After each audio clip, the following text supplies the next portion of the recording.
તો રાજકોટના પુનિતનગર વિસ્તારમાં મનપાનો આ કાર્યક્રમ કે જ્યાં રાજકોટથી સમાચાર કે જ્યાં રાજકોટમાં પુનિતનગર વિસ્તારમાં મનપાનો આ કાર્યક્રમ જાહેર કરવામાં આવ્યો છે। વોર્ડ ઓફિસ અને શહેરી પ્રાથમિક આરોગ્ય કેન્દ્રનો આ કાર્યક્રમ છે આયોજન કરવામાં આવ્યું છે। કાર્યક્રમ દરમિયાન લીલુબેન જાદવ ભાવુક થયા હોય તેવા પણ દ્રશ્યો સામે આવી રહ્યા છે।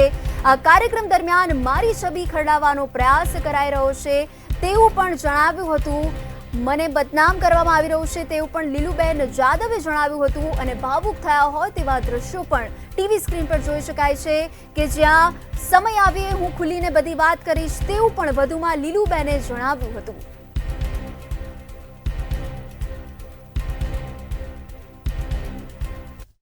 કહીશ બધું પણ અત્યારે હું કોઈ કહેવા માંગતી નથી। તમે એક બદલ માફ કરજો।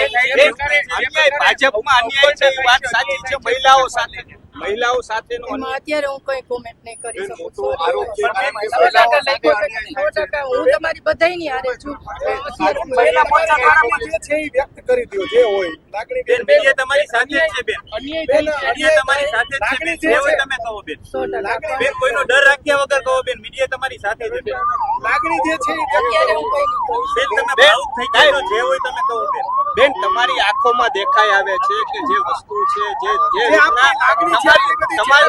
તમારી સાથે જે ઘટના બની છે અમને પણ ખ્યાલ છે પરંતુ રિયલમાં એક વખત તમારે તો બોલવું જ પડશે શું હકીકત જે છે હું કહીશ પણ અત્યારે નહીં પ્લીઝ। પણ બેન તમે સમય માંગ્યો છે મારા પાસે બેન એટલો સમય માંગ્યો છે આપણે સમય માંગ્યો છે આનાનો જવાબ દો બેન તમે સમય માંગ્યો છે કે નહીં બેન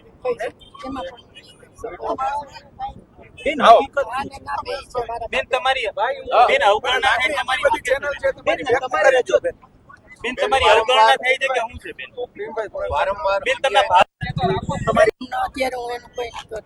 બેન આપણે કઈ રીતે અમિતભાઈનો સમય માંગ્યો બેન ખાલી આનાનો જવાબ અમિતભાઈ સાનો સમય માંગ્યો બેન તમે રાષ્ટ્રીય કોઈ નેતા બીના બેન થ્રુ તમે અમિતભાઈનો સમય માંગ્યો બેન બેન જે પાર્ટીમાં અન્યાય થઈ રહ્યો છે આને લઈને શું કહેશો આપની